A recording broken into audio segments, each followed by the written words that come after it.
ወሰላሙ ዐላ ረሱሊላህ እንደገና ተመልሰናል እና ተጀምሮ የነበረውን የነብዩላህ አደምን አፈጣጠርና ከመላእክቶች ጋር ያደረጉትን ውድድር በተመለከተ ነበር።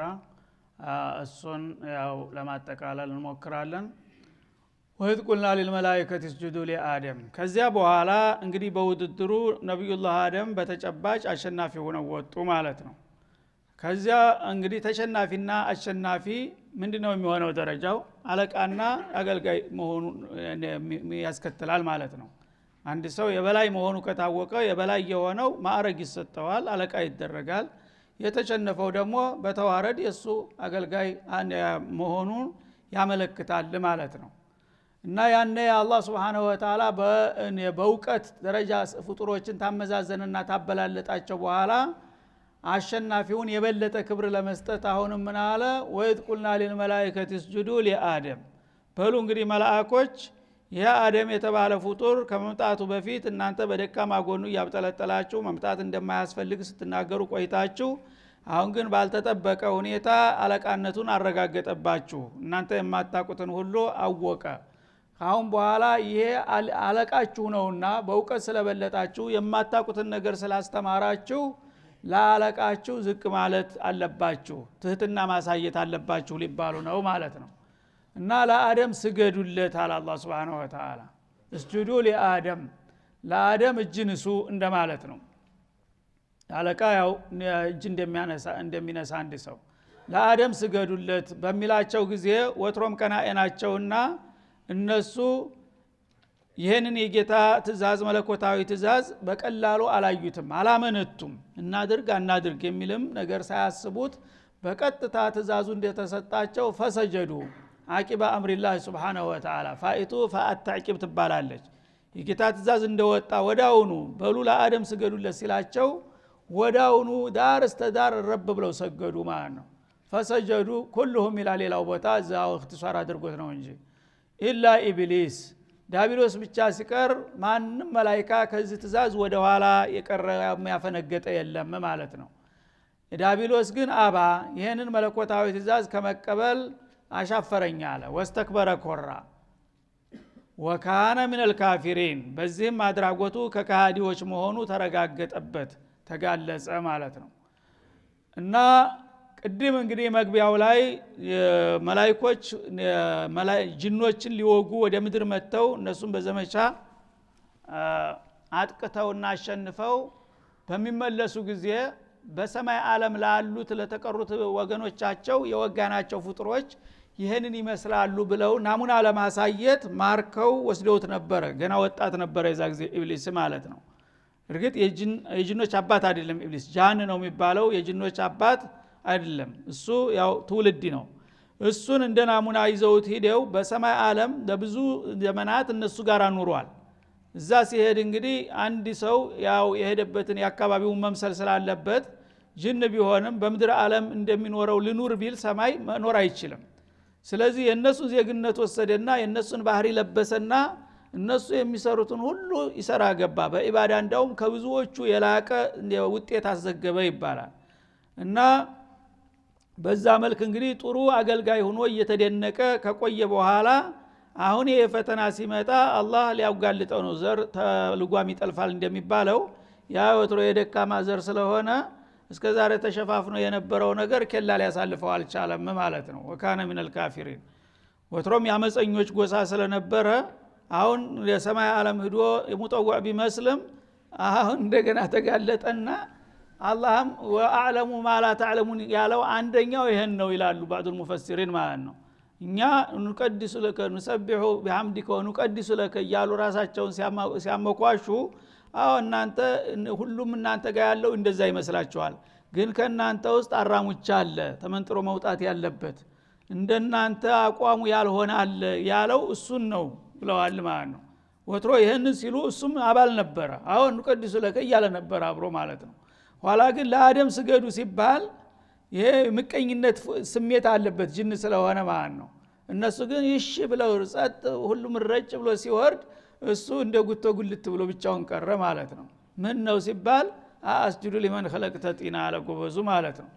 ስለዚህ አላህ Subhanahu Wa Ta'ala መጀመሪያም እሱን ለማጋለጥ ሆን ብሎ ያደረገው ነገር ነው የሚሉት ለዚህ ነው ማለት ነው። ኢላ ኢብሊስ ዳቢሎስ ብቻ ሲቀር ኢብሊስ ማለት ከአላህ ረህማ ተስፋ የቆረጠ ዲለቢስ ማለት ነው። እሱ ብቻ ሲቀር እሱስ አደምን እንደ ተፎካካሪ አዲስ ኃይል ያድርጎ ስላየው እንዴት ከኋላ የመጡ እኔ ብዙ አመታት ጌታን ሳገለግል ኑሬ ተኋላ መጥቶ ዛሬ አለቃ ይሆናል በማለት ትቢት ወጠረውና እምቢ አልሰግድም ማለት ነው። አልሰግድም ብሎ ማፈንገጡ ብቻ ቢሆን ኑሮ ቀላል ወንጀል በሆነ ነበር። ግን ሲጠየቅ የሰጠው መልስ ነው ደግሞ የባሰው አደገኛ ማለት ነው።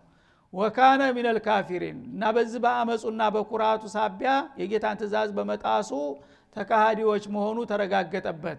ከካሃዲያው ፍጡሮች ወደፊት ካሃዲዎች ይመጣሉ ብሎ ጌታ በቀደር የያዛቸው ነበሩ። ከነዛ አንዱ መሆኑ ተረጋገጠ ማለት ነው። እና በሌላው አያ እንደሚለው ማመናአከ አንተ ተስጁደ ሊማ خلقቱ بيدي ይላል። እኔ በእጄ አክብሬ የፈጠርኩትን ፍጡር ስገዱለት ብዬ ትእዛዝ ስሰጥ አንተ ለመስገድ ምን ከለከለህ? መላእክቶቹ በሙሉ ሳያቅማሙ ሁላቸውም በደስታ ሲቀበሉ ትእዛዙን አንተ ይሄን ትእዛዝ ለመቀበል ምንድነው የከለከለ ብሎ በሚጠይቀው ጊዜ አስጁዱ ሊመን خلقተ ጢና አለ። ይሄ የባሰው አደገኛ ቃል ይሄ ነው ማን ነው ለችግር ያጋለጠው። እና እንግዲህ እሱ ቅን ቢሆን ኑሮ ወይም ሹብሃ ቢኖረው ኑሮ እዕትዛር ማድረግ ይችል ነበር። ምክንያቱም የመላእክት አይደለም እሱ በትውልዱ ዘሩ የተለየ ነው።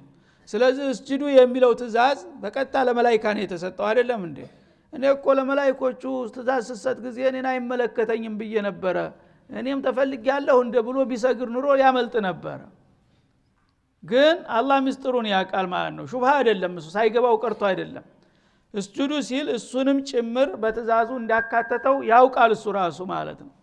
ግን ኋላ ማንድነው የከለከለህ በሚለው ጊዜ እዕትዛር በማድረግ ፈንታ አስጁዱ ሊመን خلقተ ጢና ከጭቃ ጠፍጥፈህ ለፈጠርከው ነገር እኔ ኑራኒ የሆንኩት ብርሃን ሰጭ የሆንኩት ወخلقተኒ ሚን ናር እንደሚለው ከብርሃን የተፈጠርኩት እንዴት ለጨለማው ለጭቃውን ይሰግዳለሁኝ የሚል መልስ ነው የሰጠው ማለት ነው። ይሄ ትልቅ ወንጀል ነው እንግዲህ ማለት ነው። መጀመሪያ ተምንም ይፈጠር ጌታ በለጥ ያለው ይበልጣል። እሱ ግን አደምን አንቋሸሸ ማለት ነው። እንዴ በእግሬ እኮ እየረገጥኩት የሚሄደው ጭቃ ነው አደም የሆነው እና እንዴት የኔ አለቃ ሆኖ እሱን እጅ ነሳለታለሁኝ አንተስ ደግሞ ለዚህ ውዳቂ ስገድ ብለህ እኔን ማዘዝ እንዴት ይገባሃል ብሎ ራስን እንደመተቸት ነው። አንተ ራስህ እኮ ተሳስተሃል። መሆን ያለበት እኔ አለቃ አድርገህ እሱን ነበር ለኔ ይሰግድ ማድረግ ያለብህ። እና ምንስ ቢሆን ከዚህ ከጭቃ በጣም አስቀያሚ ከሆነ ነገር ተነስቶ እንደገና እኔ ልሰግድለት ይገባል እንደ የሚል መልስ ነው የሰጠው ማለት ነው። ለዚህ ነው እንግዲህ የመጨረሻ ወንጀለኛ አላህ ያደረገው። ምክንያቱም የአላህን ፍቃድ የሚጻረር የለየለት ምቀኛ አደምንም ለምን ጌታ መረጠው ለምን ብሎ ተመቅኝቶት ነው። ጌታንም ደግሞ እኔን ትቶ ለምን እሱን አበለጠ ብሎ እንደስተተኛ ቆጠረው ማለት ነው። ስለዚህ ይሄ ትእዛዝ ህገወጥ ነው ማለት ነው በሱ አስተሳሰብ ማለት ነው። በመሆኑ ነው ያልሰገድኩት ብሎ መልሱን ሰጠ ማለት ነው። የዛ ጊዜ እخرج انك ምንድነው? ስለዚህ እንግዲህ አላህ Subhanahu Wa Ta'ala ወዳውኑ ስንብት አደረገለት። አንተ እንግዲህ ህገወጥ ነህና ከኋላ ተዛሬ በኋላ ተረግመሃል በቃ መሄድ አለብህ አለው ማለት ነው። ይህ ታሪክ እንግዲህ በጣም ብዙ ምስጢሮችን ያዘለ ነገር ነው። አላህ በሌላ በኩል ምን እነ ሸይጣን ለኩም አዱጉን ፈተኺዙሁ አዱዋ ያ አባታችሁ ታሪካዊ የሆነ ጥላት ነው ሰይጣን። የሰው ልጆችን ብዙ በአለም ላይ የሚያበጣብጠው እሱ ነው በተለያየ ምክንያት እኛ እናቅም። አንድ ነገር ስንናገር እንደዚህ ሊልህ ፈልጎ እኮ ነው አንተን ሊያንቋሽሽ እኮ ነው ብሎ ስሜታችንን የሚኮረኩረንና እስበርሳችንን የሚያፋጀን እሱ ነው። ስለዚህ አላህ Subhanahu Wa Ta'ala የመጀመሪያው ምንም ሳትደርሱበት ብቻ ለምን ጌታ መረጠው ብሎ ተምድር ላይ ተነስቶ ይሄ ሁሉ አተካራ የፈጠረ አደገኛ ጥላታችሁ ማለት ከሁሉም በፊት ልታቁና ልትጠነቀቁ የሚገባው ዳቢሎስ ነው። ሸይጣን ሁላችሁም በጥላትነት ወቁና ተጠንቀቁት የሚል ለዚህ ነው ማለት ነው። በዛ መልክ ያው ራሱን ተጥቅም ውጭ ሆነ እንደገና እኔ ያጣዋትን እድል አደምም ሰልጆቹ ማግኘት የለበትም ብሎ ሽንጡን ገትሮ እስካሁን ድረስ እኛም በማበጣበጥና ችግር ላይ በመጣል ላይ የሚባትለው ለዚህ ነው ማለት ነው። እና መላእክቶቹ ሰገዱ ለአደም። እዚህ ላይ ሌላው ጥያቄ የሚነሳው መስገድ የሚባል ነገር የአላህ መብት ነው። የአላህ መብት የሆነ ነገር ለፍጡር ታዋልክ ሽርክ ውስጥ ገባህ ማለት ነው። ስለዚህ እንዴት አድርጎ ጌታ ለፍጡር ስገዱ ይላል የሚል ጥያቄ ደግሞ ያስነሳል ማለት ነው።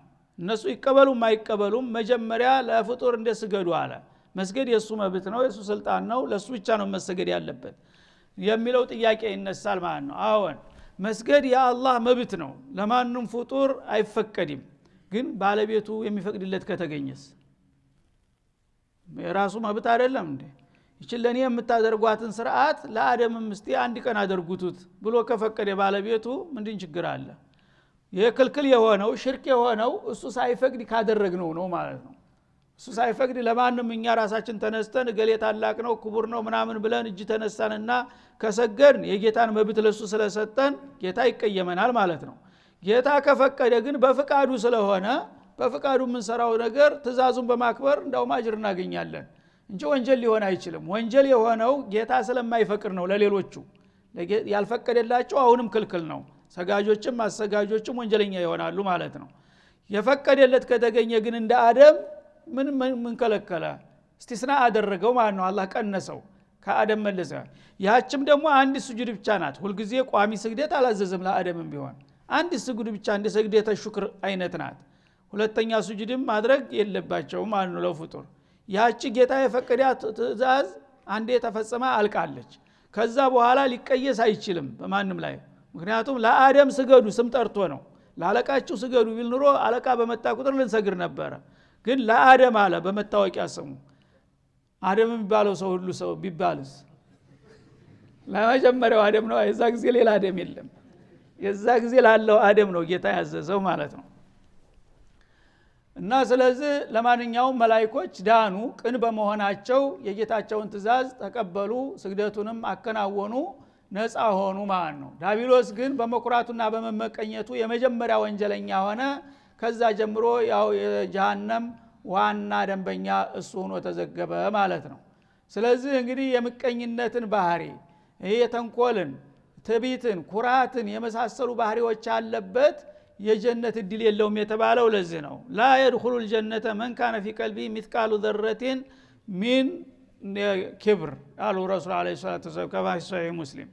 እና የኩራት ስሜት ቅንጣት ፍሬ ያህል ነገር ጎመን ዘር የምታህል እንኳን ልብ ውስጥ ያለበት ሰው ጀነት ሊገባ አይችልም። ለምን? የሸይጣንን ባህሪ ነውና የተላበሰው። ሰይጣን የተባረረው በኩራት ሰበብ ነውና ማለቱ ነው። ወካነ ሚነል ካፊሪን። እና ይሄ ኢብሊስ በዚህ እንግዲህ አድራጎቱ ራሱን ተካፊሮች ቀላቀለና እንዲያውም የካፊሮች አለቃ ሆነ ማለት ነው። ከዚያ በኋላ አደም አሁንም ክብራቸው እያደገ ነው ያለው። ወቁልና ያ አደም ቀጥለን ጥላቱን ኢብሊስን ታባረርን በኋላ ታሰናበትን በኋላ ለአደም ደግሞ ሌላ ክብር ሰጠነው ይላል። ምን አልነው? ያ አደም እስኩን አንተ ወዘውጁከል ጀና፣ አንተና ባለቤትህ እንግዲህ አሁን ሁላችሁም አለቃነታችሁን እንደያዛችሁ በክብራችሁ ጀነት ዓለም ጫጉላችሁ አድርጌላችኋለሁ። ሰርጋችሁን ደስታችሁን ጀነት ዓለም ልትወጡ ትችላላችሁ በማለት ባለቤታቸው ጋራ ጀነት ዓለም እንዲገቡ ተጋበዙ ማለት ነው። የመጨረሻ ክብር ደግሞ ያ እንግዲህ የነብዩላህ አደም ጫጉላ በጀነት ዓለም ነው የተካሄደው ለአንድ አፍታም ቢሆን ማለት ነው። ያው በገዛ ጥፋታቸው ቢባረሩም እንደገና። ስለዚህ አላህ Subhanahu Wa Ta'ala የሰው ልጆችን ድርብርብ በሆነ ክብር ላይ ነው ታሪካቸውን የመሰረተው ማለት ነው። ማን ነው እንግዲህ አንድ ሰው ሙሽራን ይዘ ጀነት ግባና ተዝናና የሚባል እስቲራሃ እንኳን የሚያገኘው እድለኛው ነው አይደለም? ይሄ እንግዲህ ትልቅ የሰው ልጅ ታሪክ ነው ማለት ነው። አላህ Subhanahu Wa Ta'ala ሙሽራውን አዘጋጅቶ አሳምሮ ኩሎ አስውቦ እንደገና ጀነት ዓለም ነው እንጂ እናንተ ሰርግና ደስታ ከዛ መለስ የሆነ ቦታ አይገባውም ብሎ በዚህ ደረጃ ነው ለጀነት የጋበዛቸው ነው የሚለው ማለት ነው። እስኩን አንተ ወዘውጁከል ጀና፣ አንተና ባለቤትህ። ዘውጅ የሚለው ለሴትም ለወንድም ይሆናል። ዘውጀት መባል ለምን አይልም? አሁን ሚስቱ ዘውጀት ነበረ እንላለን እኛ። የብድር ቋንቋ ነው ያለችን። አረበኛው ዘውጅ የሚለው ቃል ሁለቱንም ይወክላል። ባልም ዘውጅ ይባላል፣ ሚስትም ዘውጅ ይባላል። ዘውጀት የሚባለው ታ ባይኖርም ችግር የለውም ማለት ነው። ምክንያቱም መቀናጆ ማለት ነው።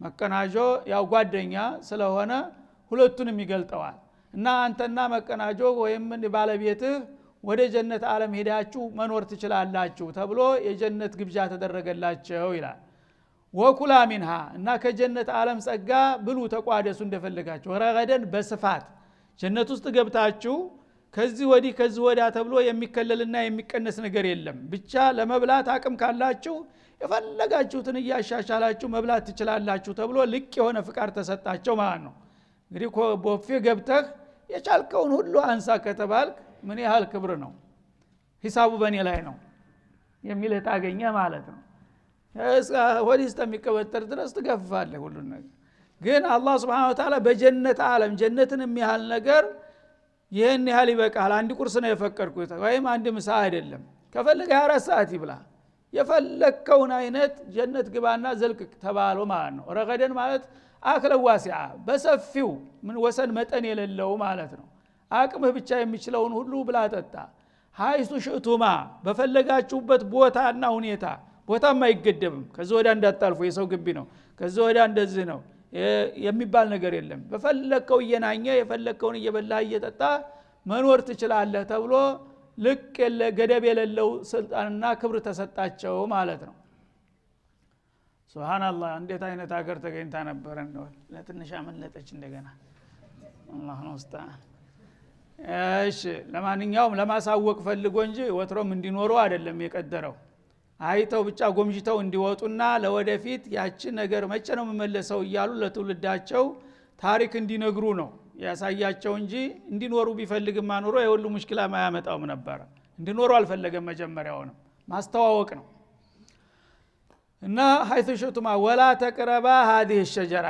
እንግዲህ ምስጥሯ ነገር ስትመጣ ነው ይች ነገር ጀነት በሙሉ በስፋት አለ በስፋት የፈለጋችሁትን ብሉ በፈለጋችሁበት ቦታ ተዝናኑ ታለ በኋላ አንድ ነገር እንግዲህ ሊቆልፍ ሲፈልግ ሸርጥ ያመጣልሃል ማለት ነው ወላ ተቅረባ هذه الشجره ይችን ዛፍ ብቻ እንዳትቀርቧት እንኳን ልትበሏት አጠገቧ እንዳታልፉ ተጠንቀቁ ብሎ አንዲት ዛፍ የተለየች ዛፍ አሳያቸው ይችን ዛፍ ብቻ እንዳትበሉ ከዚህ ውጭ ያለ ግን የፈለካችሁን ብሉ ጠጡ ተብሎ ተሰጣቸው በዚህ ሸርጥ ነው የሚወድቁት ማለት ነው ሰው በተፈጥሮ የከለከሉትን ነገር ማድረግ ይፈልጋል የጀነትን ጸጋ ሁሉ ስፍር ቁጥር የሌለው መላእክት አይነት ተቀምጦ የተከለከለውን ካልበላው በስተቀር ሊጠፋ ሲያምረው ማለት ነው የሰው ልጅ አሁንም እንደዚህ ነው የሚያደርገው ያለው ጌታ የከለከለው ነገር ሁሉ ጊዜ ጎጅ መሆኑን ማወቅ አለበት የሚያጎመጅ በጣም የምትጓጓለት የምትፈልገው እንኳን ቢሆን ኑሮ ራስህን ማቸነፍ አለብህ ጌታ የተከለከለው ጥፋት ነው ይሄ ነገር የሚያስከትለው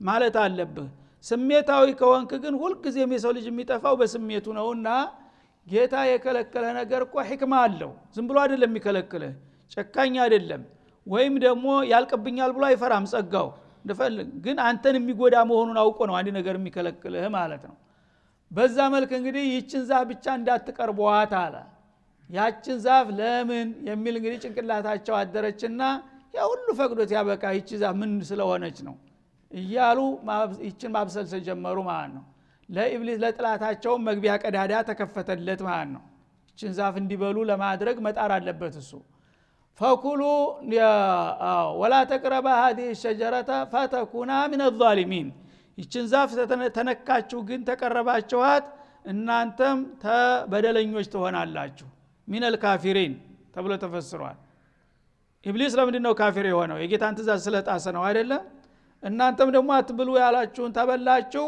ራሳችሁን በደላችሁ ለኩፍር ተጋለጣችሁ ማለት ነው እና እንደዛ እንዳትሆኑ ይቺ ዛፍ ብቻ እንዳትነኩ ተብሎ ማስጠንቀቂያ ተሰጣቸው ማለት ነው ያነ እንግዲህ ጥላታቸው ይችን አጋጣሚ በመጠቀም በዚህ ሰበብ ሊያጠፋቸው ነው ማለት ነው فأزلهم الشيطان عنها ይችን ዛፍ እንደተከለከሉ ስላወቀ አጅሬ ማድባት ጀመረ ማለት ነው ይችን ዛፍ እንዴት አድርጎ እንደሚያስበላቸው ዘዴውን መዘየር ጀመረ እና በተለያየ መልኩ እንግዲህ እነሱ ባላሰቡትና ባልጠበቁት መልክ እሱ እንደስስት የመቀያየር ባህሪ ያለው እስከዛሬ በሚያቁት ቅርጹ በሚያቁት አነጋገሩ ሳይሆን በሌላ መልኩ ሌላ ፍጡር መስሎ መጣላቸው መካሪ መስሎ ማለት ነው ልክ እንደ መላእክት መስሎ ከዛ ይህችን ዛፍ ለምን እንደከለከላችሁ ታውቃላችሁ የሚል ጥያቄ አነሳማን ነው። እኛም እናውቃለን ብቻ ከለከለን እንጂ። እና ይህችን ዛፍ እኮ ብትበሉ ኻሊዲን ትሆናላችሁ፣ ዘላለም ትኖራላችሁ። ይህችን ዛፍ የበላ ሁሉ እድሜው አያልቅም አላቸው። እንደገና ደግሞ ንጉሶች ትሆናላችሁ። ንጉስ ሆኖ ዘላለም የሚኖር እንግዲህ ምን ያህል እድለኛ ነው። እና አውቆ ነው ይችን ጸጋ ዝም ብሎ ብልጭ አድርጎ ድርግም ሊያረግባችሁ ስለፈለገ ቢወዳችሁም አኑሮ ይሄን የመሰለ አገር ይሄን የመሰለ ጸጋ ለዘላለም እንድትኖሩ ነበር መፍቀድ ያለበት። እሱ ግን አውቆ ይችን ገደብ ያደረገባችሁ እሷን ብትበሉ እድሜያችሁ ዘላለም ሊሆን ነው፣ ስልጣናችሁ የማይገሰስ ሊሆን ነው። ይሄን ደግሞ ሊያረግ ስለማይፈልግ ነው የከለከላችሁ። ይችን ብትበሉ ግን ረግማ አንፊሃ እሱ ወደደም ጠላም ይችን የበላ ሁሉ ዘላለማዊ ይሆናል። ለምን ይችን አትበሉም አላቸው። ተጌታ የበለጠ ለአንተ መካሪ ተቆርቋሪ ሆኖ ዲያብሎስ ማለት ነው። ይሄ ነው እንግዲህ የሰው ልጅ ቂልነቱ፣ ጌታውን ትቶ የጥላቱን ምክር ይቀበላል ማለት ነው። ይሽ እሱ ለምን ይችን ምስጢር ካወቀ ለምን ለራሱ አያደርጋትም? እኔ ይሄው እበላለሁ ብሎ ለምን አቀንጥቦ አልበላም የፊታቸው ላይ? ይሄ እስቲ አንተ ሞክር ቅመስልኝ ይባላል እኮ። አንዳንድ ጊዜ የምትጠረጠር ነገር ምግብ ሲያቀርብልህ ተጠረጠርክ፣ አስተናጋጁን ቅመስ ትለዋለህ አይደለም? ቅመስ ቢሉት ኑሮ ምን ይሆን ነበር? አይችልም ነበር። እሱ ራሱ በሆነ ምክንያት ወደ ኋላ ይሸሽ ነበር። ግን አላህ እንትን ብሏልና ትዝም አላላቸው። እነሱ በየዋህነት ገና አዲስ የመጡ ፍጡሮች ናቸው። ተንኮለኞቹን ተንኮል አያውቁም። ሁሉ ነገር ኸይር ይመስላቸዋል ማለት ነው። ደግ ሰው ሁል ጊዜ ክፉ ያለ አይመስለው። በዛ መልክ እንግዲህ ይህችን ነገር እንዲበሉ ገፋፋቸው ማለት ነው። በዛ ምክንያት መጀመሪያ የተሸነፉት ሐዋ ናቸው። ሴቶች ብዙ ጊዜ ስሜታዊ ስለሚሆኑ የሰው እየለኛ አስቦ ዘመድ ብሎ እየመከረን ለምን አንቀበለውም እያሉ መጎትጎት ጀመሩ። የሱ ተባባሪ ሆነው አደምን ለማሳመን ማለት ነው። ሴት ደግሞ እንትን ያለው አያድርስ ነው። ሴት የላከው ምን አይፈራም ይባላል አይደለም? እና እንዴት እኛ ዘመድ ብሎ ይሄ ሰውዬ እንደዚህ እየመከረን እያለን ምን አለ ይሄን ነገር ብናረግ፣ ምክንያቱም ነገ ሞት ከመጣብን ምን ልንሆን ነው እያለች እንትን ስትላቸው እሳቸው መለዘብ ጀመሩ ማለት ነው። ከዛ ፈአዘለሁም ሸይጣኑ አንሃ ከዛች ከጀነት ሁሉ ነገር የተሟላባት ከሆነ ከተደላደለ ኑሯቸው ባላሰቡትና ባልጠበቁት ዘዴ አንሸራቶ ዘርጦ ጣላቸው ይላል አላህ። አንተ በመንገድ ላይ ስትሄድ ጫማ ሲከዳህ እንዴት ነው የምትነጥረው? እንደዛ አፈረጣቸው ሳያስቡት ያችን ነገር በመብላት ማለት ነው። አንሸራተታቸው። ፈአኽረጀሁማ ልክ እንዳሰበው ተሳካለትና ከዛ ከጀነት ዓለም የሷን የበላ ሰው ከጀነት ይባረራል ማለትን አውቆ ነበርና ከጀነት እንዲወጡ ሰበብ ሆነ እሱ ማለት ነው። ሚማ ካናፊ ከነበረው ከደላ ከሞላው ኑሯቸው በቀላሉ አፈናቅሎ የለበሱት ልብስ እንኳን ሳይቀር ከዳቸው። ልክ ያችን ነገር ሲበሉ የጀነት ልብስ በሙሉ እንደ በላያቸው ላይ እየጣላቸው መብረር ጀመሩ። አርቃናቸውን ቀሩ። فاخذ يخسفان من ورق الجنه ያተክልት ዛፎችን ቅጠል እየቆረጡ ላያቸው ላይ መጣጣፍ እስከሚጀምሩ ድረስ ማለት ነው። በዚህ መልክ ጉድ ሰራቸው ይላል። فاخرجوا ما كان في ከነበሩበት የተሟላና የተዳላ ጸጋማ ህይወታቸው በቀላሉ አንሸራቶ በማፍረጥ አፈናቀላቸው። ወቁልና ቢጡ بعضكم لبعض عدو ከዛ በኋላ ትእዛዙን ስለጣሱ ወዳውኑ ከጌታ መግለጫ ተሰጠ ማለት ነው። እናንተ ይችን ዛፍ እንዳትቀርቡ ተብላችሁ ነበር። አሁን በጥላታችሁ ተሰብካችሁ የኔን ትእዛዝና አደራ ጥሳችሁ ከበላችሁ ቶሎ ከዚች ሀገር ውጡ ተብሎ የስንብት ትእዛዝ መጣላቸው ማለት ነው። እና በጣም የሚያሳዝን ትልቅ ኪሳራ ነው። በዚህ መልክ እንግዲህ እህቢጡ አላቸው፣ ውረዱ ከጀነት ዓለም። እንደ አይነት ወንጀል የሚፈጽሙ ሰዎች እንዳውም ከጀነት ብቻ ሳይሆን ከሰማይ ዓለም መባረር አለባቸው ተብሎ ወደ ምድር ዓለም እንደገና እንዲመለሱ ተደረጉ። ወደዛ ወደ አስላቸው ምንጫቸው ምድር አይደል ከአፈር አይደል የተፈጠሩት፣ ወደ ነበርክበት ተባለ ማለት ነው። እድገቱ እንደገና ተቀለበሰ። እቢጡ بعضكم لبعض عدو እና እናንተ ከፊላችሁ ለከፊሉ ተቃራኒ ጥላት ሆናችሁ ውረዱ ተባሉ ማለት ነው። ዝም ብሎ የሰላም መውረድ እንኳን ቢሆን ኑሮ ብዙ ባልጎዳቸው ነበር። ግን ኢብሊስ አሁን ወዳጅ መስሎ ከኔ አስከድቶ እናንተን ይህን እድል እንድታጡ አድርጓችኋል። እናንተ ደግሞ የሱን ምክር ከኔ አብልጣችሁ አክብራችሁ እሱ ጋር ወግናችኋል አይደለም?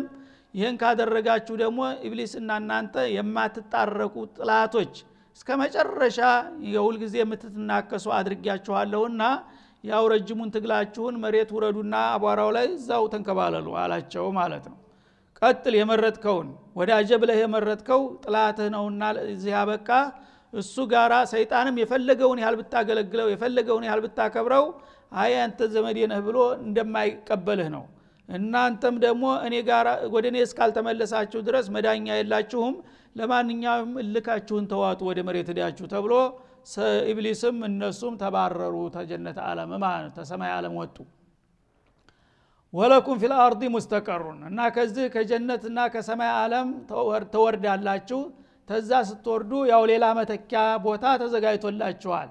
ምድር የምትባለው ዓለም ለእናንተ መርጊያ ናት ወትሮ ምንጫችሁ ናትና ወመታዑን ኢላሂን እስከ ተወሰነ ጊዜ ደግሞ መገልገያም ትሆናችኋለች። ምንም እንደ ጀነት ባትሆንም መቼም ለመኖር ያህል መኖር ይሻላልና የተወሰነ መገልገያ ትሆንላችኋለች ይላቸዋል ማለት ነው። እና ወደ መሬት እንደገና ከሰይጣን ጋር ተፋጠው ትግላቸውን እንዲቀጥሉ ተሰናብተው ወረዱ ማለት ነው። እና ባዕዱኩም ሊባዕድን የሚለው ሰውና ኢብሊስ ሁልጊዜ ጥላት ነው የማይታረቅ ጥላት። ሰውስ በርሱ ለማለትም ያው ተተርጉሟል። ሰውም በእምነት በተለያየ ቁጥር የዛው አይነት ነው። ያ እምነቱን የካደው ከኢብሊስ ጋር ስለሚወግን አማኞች ጋር ሊስማማ አይችልም። እሱም ሁልጊዜ ይቀጥላል በጥላትነቱ ማለት ነው። በዚህ መልክ እንግዲህ አላህ Subhanahu Wa Ta'ala እነዚህ ፍጥሮች በዚህ መልክ ትግላቸውን እንዲቀጥሉ አደረገ ማለት ነው። ያነ አደም ስተታቸውን ተገነዘቡ። ሰው ከስተቱ ይማራልና ደግነቱ ተስፋ አልቆረጡም ማለት ነው። እና ምን ይሻለኛል እውነትም ጠፍቻለሁ ተሳስቻለሁኝ አሁን ከጌታዬ ጋር እንዴት ብዬ ነው መታረቅ የሚችለው የሚለውን ነገር ያስቡበትና ይጨነቁ ጀመር ማለት ነው። ያነ ከልባቸው መጸጸትና መመለስን ስላየላቸው ጌታ ራሱ እንዴት እንደሚታረቃቸው የሚያግባባ ቃል አስተማራቸው በልባቸው ውስጥ አፈሰሰላቸው። ፈተለቃ አደሙ ሚን ረቢ ከሊማት ነብዩላህ አደም ከጌታው ከሱ ጋር የሚያስማማና የሚያስታርቅ ቃላትን ተቀበለ ይላል። በህሊና ውስጥ እንደዚህ ብለህ ብትለምነው ጌታ ይራራልሃል የሚል ወህይ መጣላቸውና በዛች ቃል ተጠቅመው ጌታቸው ጋር ሊታረቁ ነው ማለት ነው። ከሊማት እነዛ ቃላቶችን ሌላው ቦታ ላይ ሱረቱል አዕራፍ ይመስለኛል ያው አላህ Subhanahu Wa Ta'ala ምን ብለው እንደጠየቁት ተናግሯል ራሱ ማለት ነው። ሱብሃነከ ኢና ኩና ሚነ ዛሊሚን የሚለው ማለት ነው። ላ ኢላሃ ኢላ አንተ ሱብሃነከ ኢና ኩና ሚነ ዛሊሚን ረበና ኢነና ظለምና አንፉሰና ወኢለም ተግፊር ለና ወተርሐምና ለነኩነና ሚነል ኻሲሪን የሚለውን ቃል አላህ ስላሳወቃቸው በሱ ሲለምኑት ወዳውኑ ተቀበላቸው ማለት ነው። ፈታበ አለይህ እና ጥፋትህን አውቀህ እንደገና ወደኔ እንደዚህ ትሁት ሆነ ከቀረብክማ ጥሩ ነው ተመልሼልሃለሁ። ግን ብመለስም ለዘለቄታው እንጂ አሁን ከጀነት መሰናበቱ የማይቀር ነው በማለት ለወደፊት ግን ወመታዑን ኢላሂን አለ። እስከ ተወሰነ ጊዜ ድረስ መሬት ትቆያላችሁ። ቂያማ ሲደርስ እንደገና ወደ ሀገራችሁ መመለስ የሚገባው ይመለሳል፣ መቅረት ያለበትም ይቀራል። በመሰረቱ አንተን ተመልሼልሃለሁ አላቸው ተባለቤታቸው ማለት ነው። ኢነሁ ሁወ ተዋቡር ረሂም አላህ Subhanahu Wa Ta'ala ለተጸጻቾች ተቀባይ መላሳ የሆነ ሩህሩህ ጌታ ነውና በዚህ መልክ እሳቸው ማመላለሳቸውን በማወቃቸው ጌታም ተቀበለቸው ነው የሚለው። ስለዚህ አሁንም ሰዎች ያው የአባታቸው ታሪክ ስለሆነ ያጠፋሉ ይሳሳታሉ። ግን አባታቸው ጥፋታቸውን አውቀው እስከተመለሱ ድረስ ደግሞ ጥፋቱን ብቻ ሳይሆን መውረስ ያለብህ መመለሱንም ማወቅ አለብህ እንዳባትህ ማለት ነው። በሆነ ባልሆነ ምክንያት ለግላዊ ጥቅም ለጊዜያዊ ስም ብለህ ያልሆነ ጌታ ያልወደደውና ያልፈቀደው ነገር ልትሰራ ትችላለህ። ግን ጥፋትህን ተገንዝበህ ከተመለስ ጌታ ይቀበልሃል፣ አይጨክንብህም። በጥፋት ግን እስከመጨረሻው ጫፍ ድረስ ሄዳለሁ ታልክ የራስህ ጥላት ነህና ጌታም በዛው ነው የሚያጠፋህ ማለት ነው። ስለዚህ አባታችሁ ተሳስቶ መመለሱን አውቆበታል፣ እኔም ተቀብየዋለሁ። እናንተም ደግሞ መጀመሪያ ላለመሳሳት ሞክሩ፣ ተተሳሳታችሁ ደግሞ ለመመለሱን ወቁበት። ያን ካደረጋችሁ እንደ አባታችሁ እቀበላችኋለሁ የሚል መልእክት ነው አላህ Subhanahu Wa Ta'ala የሚያስተላልፍልን ማለት ነው። ስለዚህ ያው አንድ ሁለት አያቶች ቀርተውን ነበረ ጊዜው ተጠናቋል እያሉ ነውና እዚሁ ለመቆም እንገደዳለን። ወሰለላሁ ዐለ ነብይ ወኢላ ሊቃኢና